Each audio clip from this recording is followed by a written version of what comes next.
Yes. Okay. Good afternoon.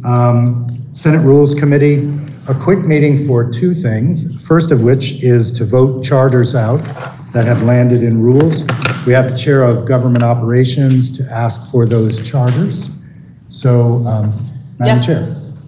Thank you, Mr. Chair. I would request that the Committee on Rules refer the bills H490, H506, H507, H508, and H509 to the Government Operations Committee. Several of these charters are time dependent for the towns involved, and so we would like to take them up this year. Great. Chair, why are we doing so many the last minute? We had all session to do this stuff. What's going on?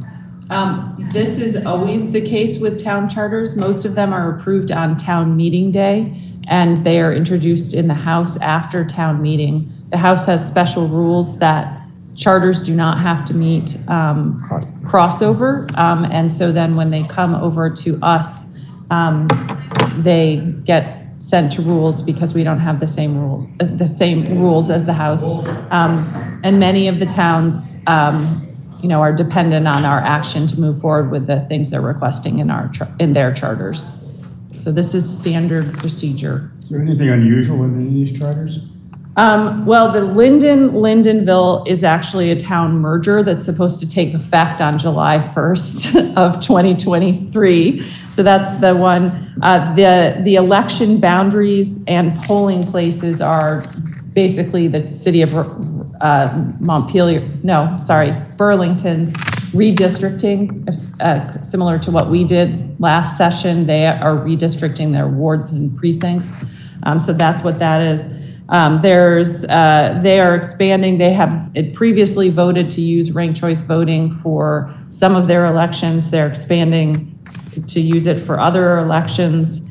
And the voter qualification provisions, I believe, is related to expanding the qualifications of residents in the city of Burlington who can vote, similar to what we saw with Winooski and Montpelier. So these would be residents, but not necessarily citizens. Yeah, and they've defined it slightly differently, and I haven't dug into the language yet. I just know that's what is in there. So those are what the Burlington ones are. I'm just a little concerned about the whole time issue. Again, is that some of these may be somewhat controversial, and is there adequate time for full discussion of these as we're rushing so close to the end of the session? Well, I think, the calendar is going to enforce its own reality, so some of them may not wind up making it through the process now, but it has been our practice to kick charters out as a general rule. So. And I think these are the last ones. I'm pretty sure, but there may be one straggler. I'm looking at the secretary. I don't know. I think there may be one straggler, but I think these are the last charters to come to us this year. Any further discussion? I would look for a motion. I move that we move those charters out of the Rules Committee. Senator Perschlick has moved that those 5 charters, H490, H506, H507, H508, H509, all be moved to the Government Operations Committee. Any further discussion? In that case, all those in favor signify by saying aye. Aye. Those opposed? Ayes have it, and those have exited the Rules Committee. Thank you. Thank you. Senator. One more piece of business, Senator Mills, if I could.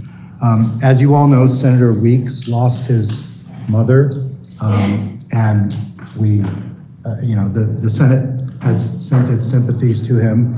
We could do something more practical, which is this coming week, Senator Weeks would, because of family matters related to his mother's death, he cannot be with us physically. So I have discussed with the minority leader and the Senate secretary the possibility of him zooming in under our current rules. That makes sense to me. I don't think it's a stretch. From our position, you have to be primary care provider who's taking care of all this stuff. We've actually interpreted it as it would be okay for 2 days or any additional days you approve, because he would need approval for more than 2 days. But when I spoke to Senator Ruth, I wanted to make sure the Rules Committee was aware that we were interpreting it, that he would qualify under the resolution. It's a unique circumstance. The first day he missed was because he went to the hospital for months. He didn't use the 2 days, but he is a primary care provider, and in that sense, with a relatively broad, or not too broad interpretation. We are planning to let him use the 2 days or whatever you give him unless you tell us otherwise. And then so for instance, if he took them Tuesday and Wednesday, we would need to meet again if he needed Thursday and Friday, but I believe he will be back starting Thursday. He plans to be back starting on Wednesday. Okay. At this point. So he could. That's the plan. If he wanted to, he could zoom in Monday and Tuesday. Yeah, whatever. Any discussion of that? Okay. In that case, a motion? So moved. Okay. All those in favor? Aye. Any opposed?